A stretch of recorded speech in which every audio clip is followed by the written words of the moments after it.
বাজে ব্যাটিংয়ের কারণে কানপুর টেস্টে বাংলাদেশ দলের হারই ছিল প্রত্যাশিত। ভারতের কাছে 2-0 ব্যবধানে হেরে টেস্ট চ্যাম্পিয়নশিপের পয়েন্ট টেবিলেও বাংলাদেশ নেমে গেছে 7 নম্বরে। 2 দিনও ঠিকমতো খেলা হয়নি কানপুর টেস্টে। সব মিলিয়ে 2 দিন খেলা হয়েছে মাত্র 173.2 ওভার। এরই মধ্যে ভারতীয় ব্যাটারদের তাণ্ডবে দুমড়ে মুচড়ে যায় বাংলাদেশ। তবে ব্যাটার বোলারদের নৈপুণ্যে দারুণ রেকর্ড গড়েছে ভারত। এই টেস্টে 2 ইনিংসে মাত্র 52 ওভার খেলে ভারত করেছে 383 রান। ওভার প্রতি রান তোলার হার 7.36। টেস্ট ক্রিকেট ইতিহাসে 2 ইনিংস মিলিয়ে ওভার প্রতি কোনো দলের রান তোলার সর্বোচ্চ হার এটি।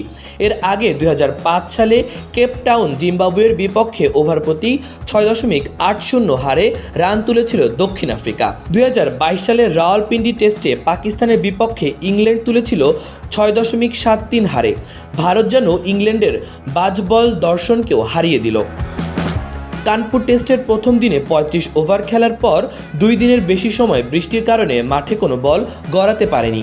এরই মধ্যে আড়াই দিনের খেলা 1.5 দিনেই পুষিয়ে দিল বাংলাদেশ ও ভারত। বিশেষ করে গ্রিন পার্কে চতুর্থ দিনে ছিল উইকেট বৃষ্টি আর 4 ছক্কার ফুলঝুরি। এদিন 12 ছক্কা 18 উইকেট, রান ওঠে 437। প্রথম ইনিংসে বাংলাদেশকে 233 রানে গুটিয়ে দিল ভারত। তারপর মাত্র 34.4 ওভারে 9 উইকেট 285 রানে প্রথম ইনিংস ঘোষণা করে রোহিত শর্মা। টেস্টে 3 ওভারে দ্রুততম দলীয় 50 ও 10.1 ওভারে শতক করে তারা। প্রথম ইনিংসে ওভার প্রতি স্বাগতিকরা রান তুলেছে 8.22 হারে। যশস্বী জয়সওয়াল, রোহিত শর্মারা যেভাবে শুরু করেছিলেন যেন কোনো টি-20 ম্যাচের আবহাওয়া।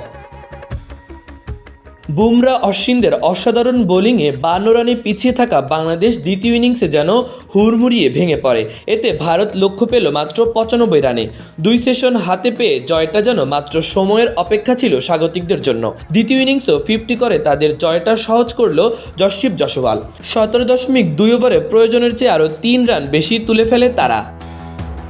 দ্বিতীয় ইনিংসে ভারতের রান তোলার হার ছিল 5.65। বাংলাদেশ ও ভারতের সর্বমোট 4 ইনিংসে রান উঠেছে 4.39 হারে। ভারতের মাঠে টেস্ট ওভার প্রতি সবচেয়ে বেশি রান ওঠার রেকর্ডও এটি। 1982 সালে ভারত ও শ্রীলঙ্কা টেস্টের রান উঠেছিল 4.13 হারে। মূলত টেস্ট চ্যাম্পিয়নশিপে ফাইনালদের লক্ষ্যে এগিয়ে যাচ্ছে ভারত। পয়েন্ট টেবিলেও শীর্ষেও আছে তারা। মাহবুবুর রহমান ইমন, খবর সংযোগ।